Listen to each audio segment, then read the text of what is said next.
Hi, this is Cal Ripken Jr., and you're listening to the ML Sports Platter.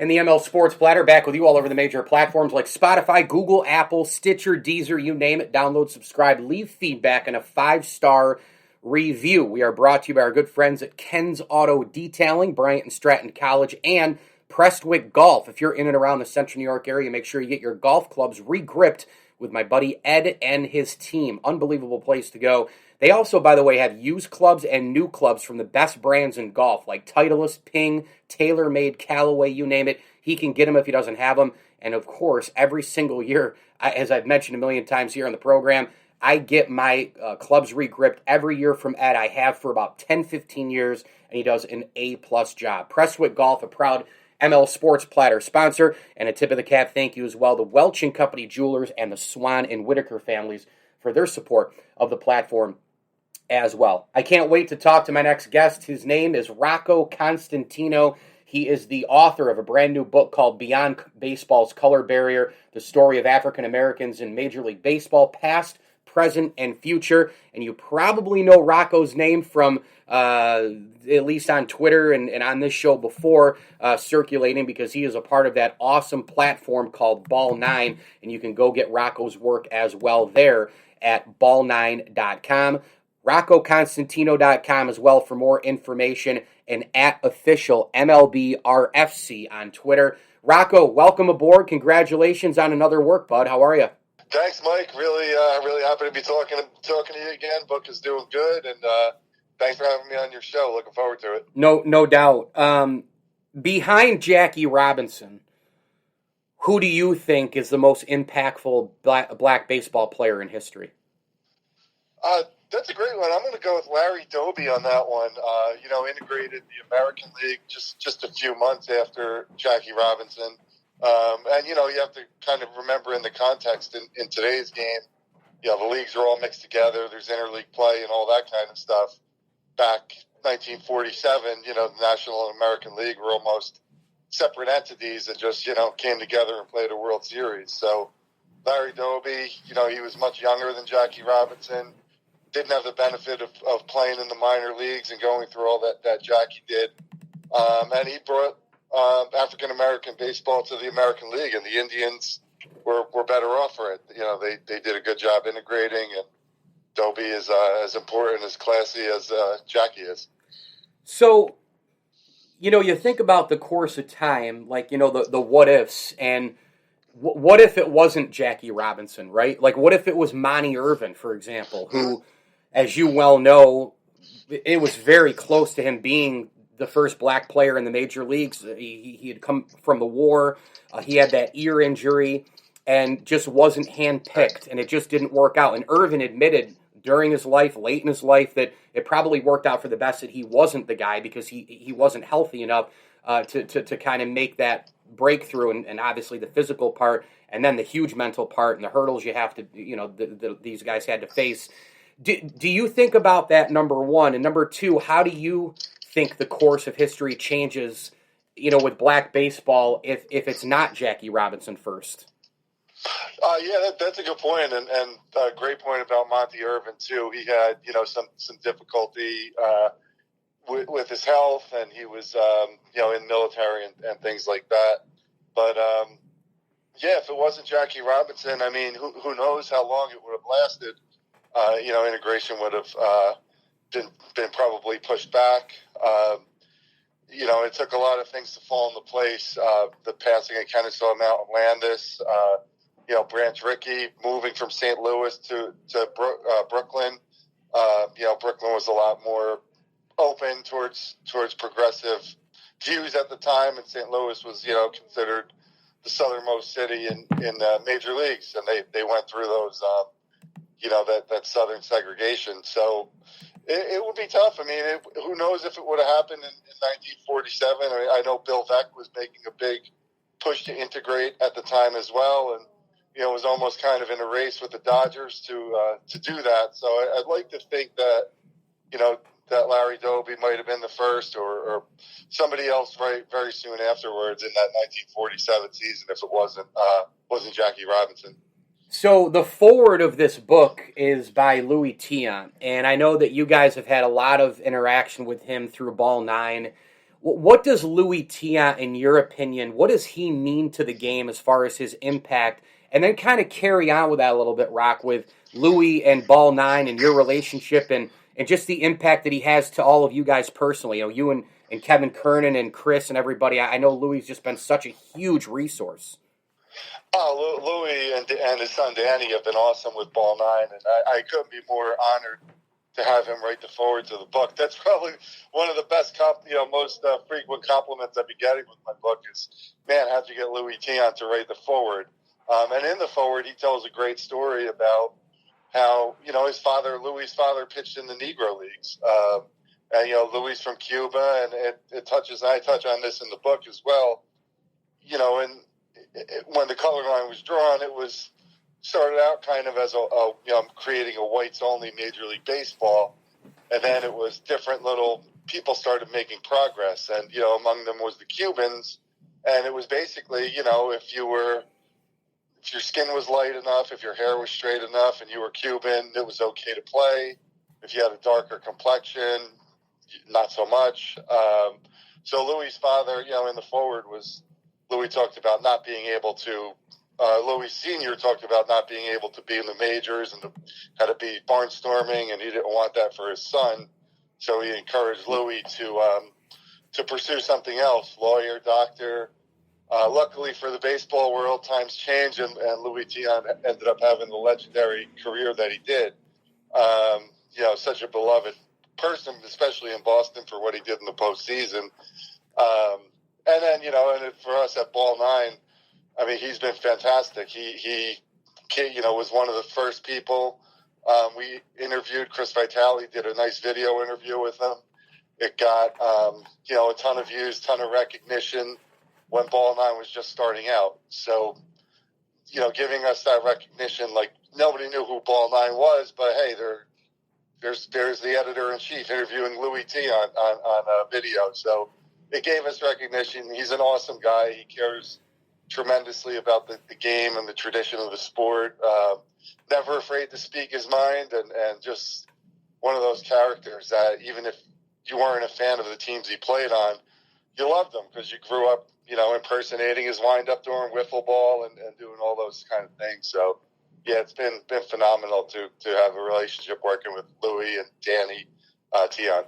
One thing I've always said, if you can go back in time as a sports fan, what would you go back and see? Would you go back and see the Miracle on Ice? Would you something you didn't live through?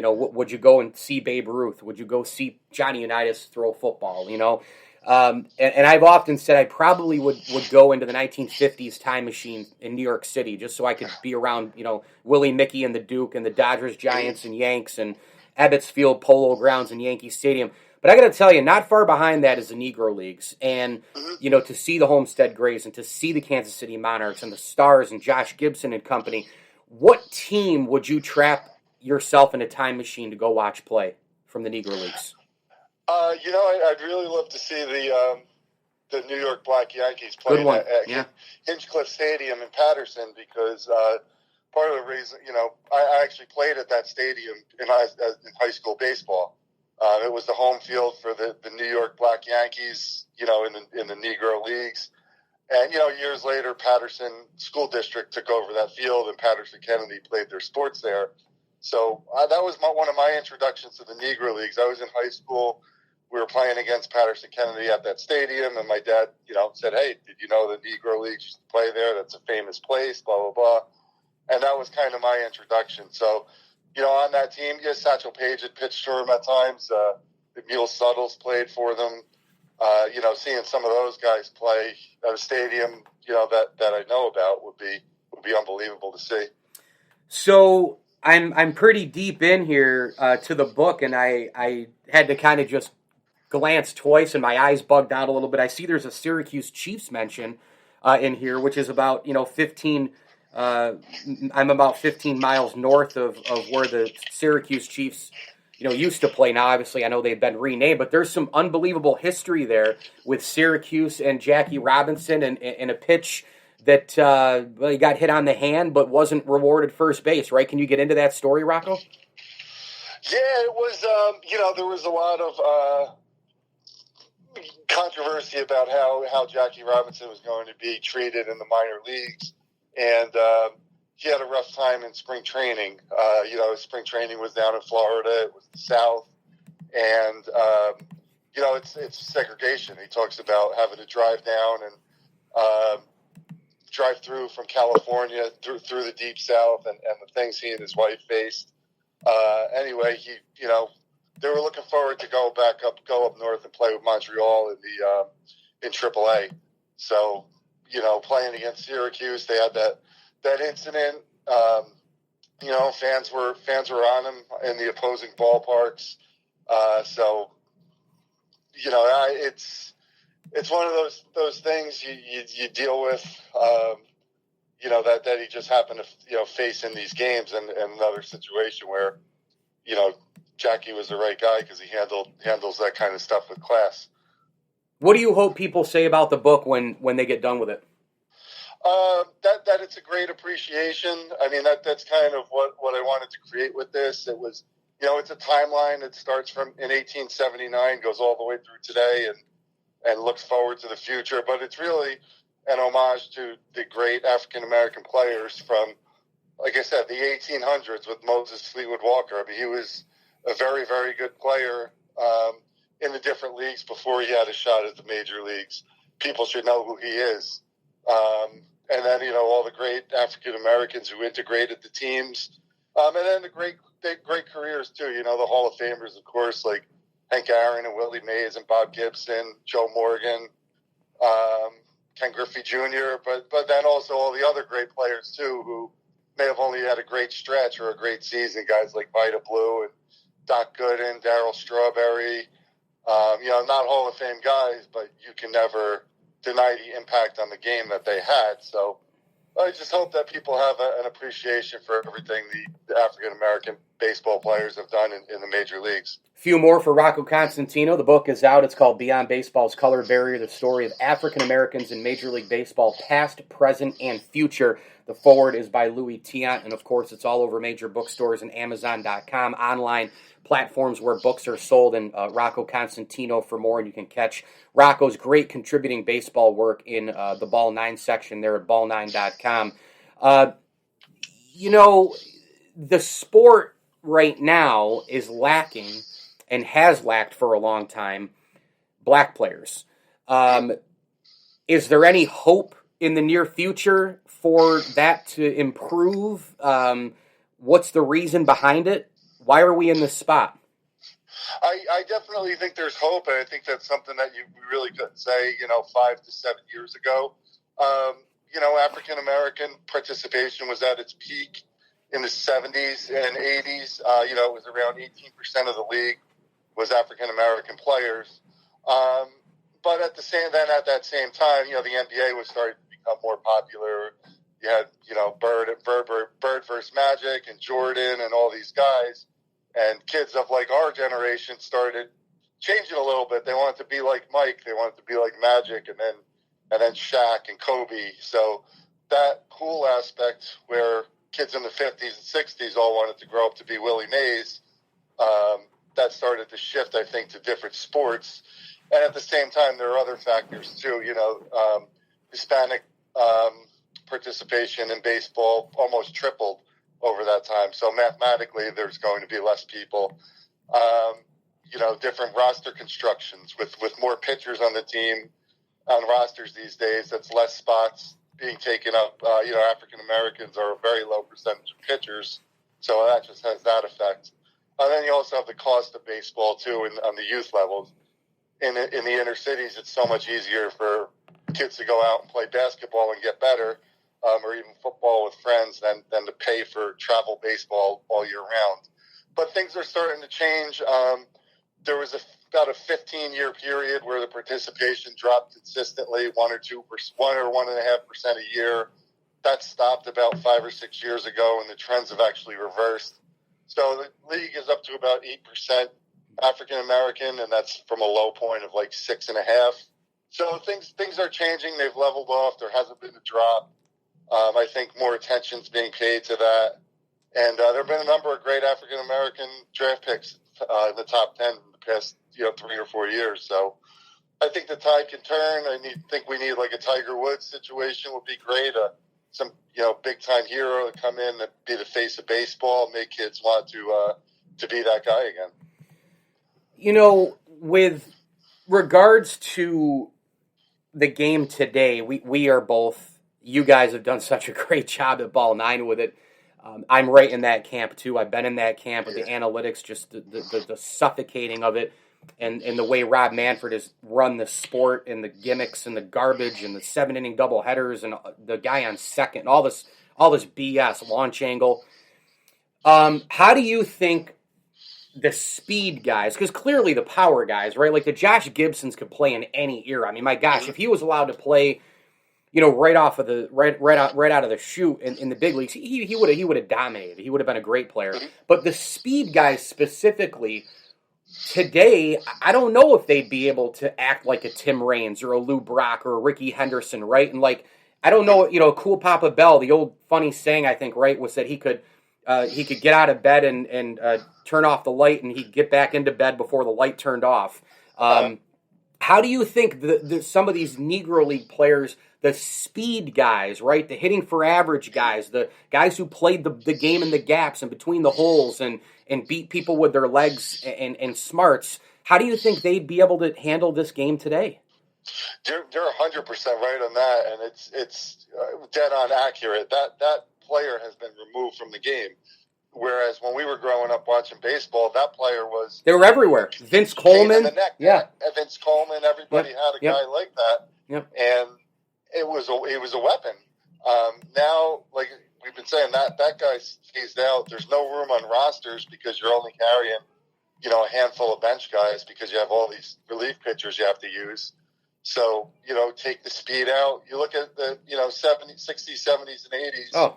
The leaders on stolen bases were all, mostly all African-American guys. And when you take that out, you're removing them from the game. And that's definitely hurting too. And another point of this whole thing is there aren't African-American managers or front office people or things like that. They're all replaced by these Ivy League guys, and there's no place in the game for people with experience, people like Kenny Williams, whose baseball experience translated over to front office. So it's a big factor. The way the game is played today, without question, is definitely harmful towards African American players. Did this book feel a little bit easier? I never would say writing a book, it's easy. I'd never, ever. Because I've always felt that, being a play-by-play guy for and it really in any sport, but mostly hockey because of the speed of it, but play-by-play and being an author of a successful book are probably the two hardest things, I think, in sports media today. But you're a veteran now here as an author. I mean, is this, you had the 50 Moments that define Major League Baseball book, and now this one. Did you use some nuances and some tricks of the trade from the other one to kind of allow you to have a little bit of a smoother, if that's a better word, experience as you wrote this?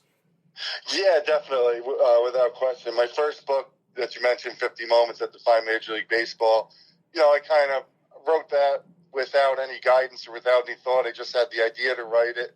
I wrote it, and then it was, okay, now what do I do? Then I went and found an agent who found a publisher and did all that stuff. This one was kind of the opposite. I had the idea for the book. I worked on a timeline and an outline with my publisher. We were able to do a lot of pre-planning and outlining and brainstorming before, I had much more, I guess, in my own head direction as to where I wanted to go with this. And then as I was going along the way, you call audibles here and there. You Yeah. come across something interesting, and you want to add that in. You have to, maybe something's not as interesting as you thought, so you take it out.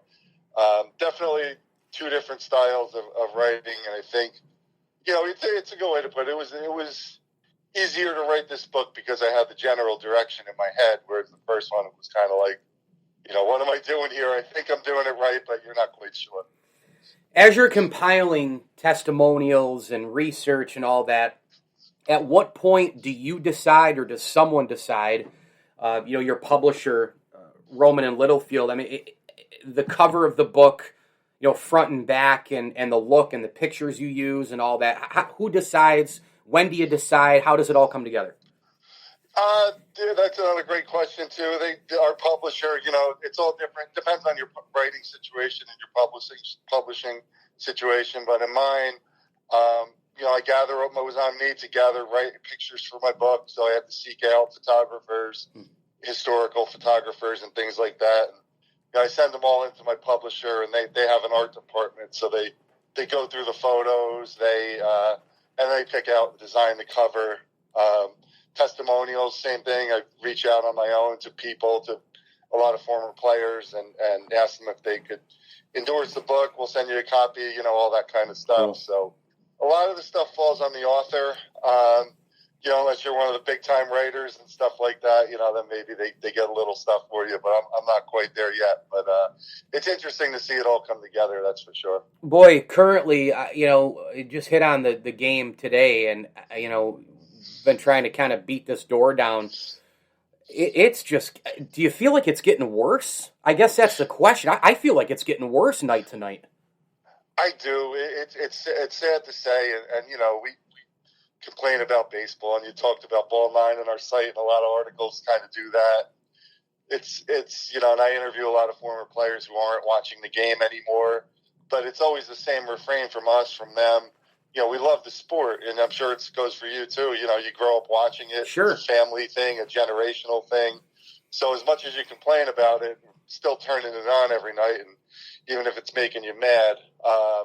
But it's tough to watch. It definitely, the game always changes. It's always evolving. It's not the same game our parents watched or grandparents. We get that.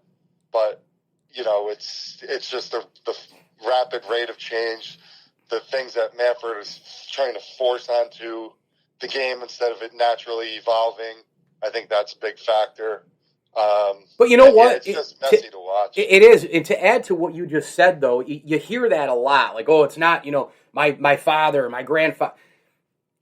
You don't even have to go that far back. I know that the steroid era was terrible for baseball in terms of, shattering the records, and you look back now at it, and you don't know who did what when against who. Were pitchers using guys who I think can't tell the story of baseball without guys like Bonds and Clemens. They're probably never going to get into the Hall of Fame because of the steroid situation, which I think is absurd. I think baseball at some point has got to just recognize the era. The Hall of Fame's got to accept it, put them in, even if they're in the Great Hall, and put something on the plaque that explains why the hell they're in there and why and how they're in there. That okay, but guess what happened during the steroid era?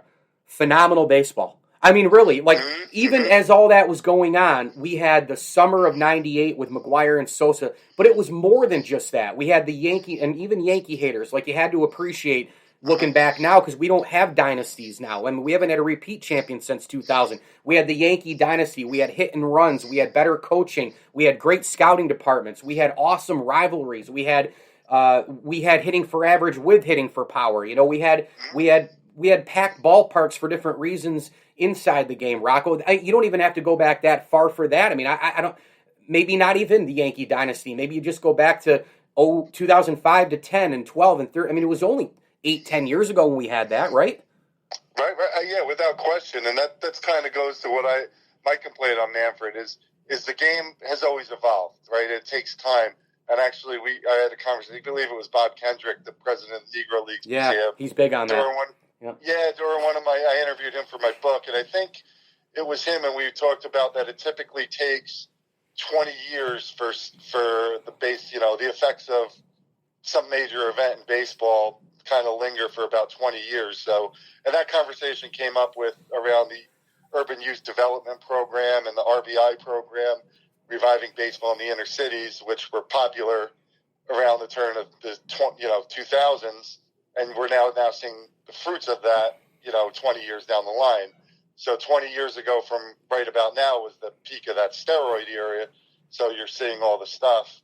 But Manfred is forcing these changes on the game. They're not happening. They're happening all at once. They're not. It's not a natural type of evolution. It's a bunch of jackasses sitting up there thinking that 7-inning doubleheaders are a good idea. And it's difficult to watch. So I haven't been, and I wanted to close with this, and I'm glad you brought up Bob Kendrick and the Negro League Museum, because, man, the work they're doing is terrific out there in Kansas City. I'm dying to get out there to visit, because I want to go there. I want to see a game at Kauffman, eat some barbecue, all that stuff that goes into to the Kansas City thing. But your relationship with Bob and how he helped with this book and their museum and what you've seen and how they promote Negro League ball and all the rest. Can you get kind of into that tie-in a little bit here, Rock, with those guys? Yeah, absolutely. And I had, it just so happened to have gone to the Negro League Museum. I had a friend, she works for the Royals, and I was out in Kansas City. Oh, I'm jealous. Before the idea of the book even came up. And went to the game at Kauffman, like you said, great Wow. stuff. And went to the Negro League Museum, and it was phenomenal. I mean, unbelievable. I'm from North Jersey, and there's a really good tradition of Negro League baseball here. So to see some of that stuff was incredible. And then, the idea of this book came up not long after that.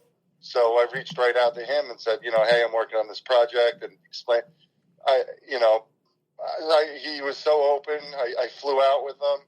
We sat in a car dealership while his car was getting repaired for about an hour and an hour and a half. And he told stories. And I mean, you would expect him, obviously, as the curator of that museum, to be an encyclopedia. But I don't think that I've ever seen that embodied so much in a person, where you say that person's a walking encyclopedia. I mean, the stories, the statistics, the information, the different ideas and different viewpoints and interesting points that he has about history and opinions, and some of his own personal stories as a kid growing up in the South. I mean, just an absolutely incredible person to talk to. And it's so great that he's getting so much attention around baseball. I feel like over the past few years, he's always been there. He's always been doing this great work. But now you see him pretty frequently on MLB Network. He's got an awesome presence on social media.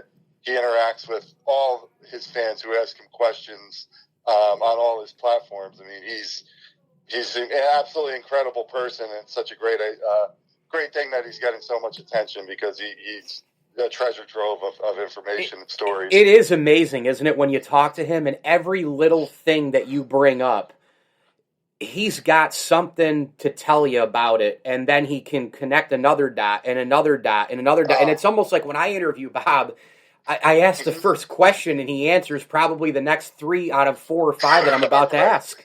Right. In a good way, too, in a good way, Yeah, and I remember with him, I said, the first guy I asked about was Mule Suttles. Yeah. And he kind of looked at me and said, everybody starts with Satchel Paige or Josh Gibson Sure. or Cool Papa.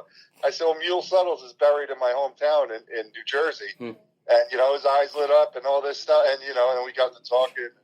I mean, it was great. And he had interesting viewpoints. And even on Kennesaw Mountain Landis, where, there was the big push, he was removed from the MVP award. And everybody's quick to just racist. He, kept baseball segregated, this and that. He recognized kind of the complexity of the situation and brought up that he, at different times, had defended African Americans, and he had a very good relationship with Rube Foster. So it's not an opinion that you see out there a lot.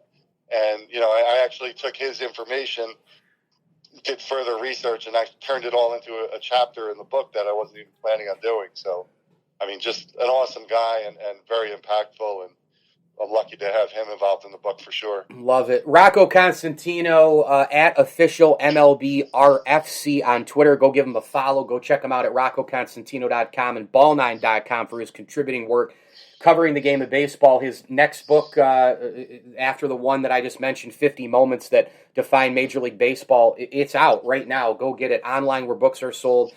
Major bookstores, if you're walking in now, we're trying to get out of Corona and going in and shopping more in stores. So if your local bookstore probably has it. But it's called Beyond Baseball's Color Barrier, the story of African Americans in Major League Baseball, past, present, and future, with the amazing foreword by Luis Tiant. Rocco, congratulations. Thanks for a few here, pal, and we'll hopefully touch base down the line. I'm going to go see Kevin Kernan at the New York State Baseball Hall of Fame induction. I've gotten permission to go, so looking forward to getting the invite from Chris, so hopefully I'll see you there.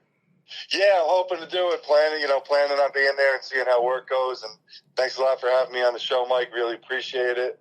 And even coming from a Jets fan, go Bills. I hope it's a good rivalry this year, and the two of us could take over that division from the Patriots. The ML Sports Platter is brought to you by our great friends at Rosie's Corner. If you're in and around Central New York, stop by. It's a Fish Friday as you listen to this today. Pair it with the mac and cheese or the coleslaw and fries, or just get it all. That's my advice. Rosie's Corner, a proud ML Sports Platter sponsor, right off the Bartell Road exit in Brewerton. A big tip of the cap thank you as well to Camillus Golf Club and Western New York OTB this horse racing season. Get out to your local OTB wherever you live in New York State, Rochester, Watertown, Albany, Syracuse. Stop on out, Buffalo, and place your bets down there at Western New York OTB, and visit BataviaDownsGaming.com for their concert series as well. Batavia Downs Gaming and Western New York OTB are proud ML Sports Platter sponsors. Go ahead and hit me on Twitter as well, at Mike L Sports. Big time thanks to our good buddy Rocco Constantino. Again, this book is awesome. I'm well into it. Make sure you go pick it up at local bookstores and online where books are sold. Beyond Baseball's Color Barrier, the story of African Americans in Major League Baseball, past, present, and future. The foreword by the baseball legend Luis Tiant. Thanks for listening. As I always tell you, enjoy the games.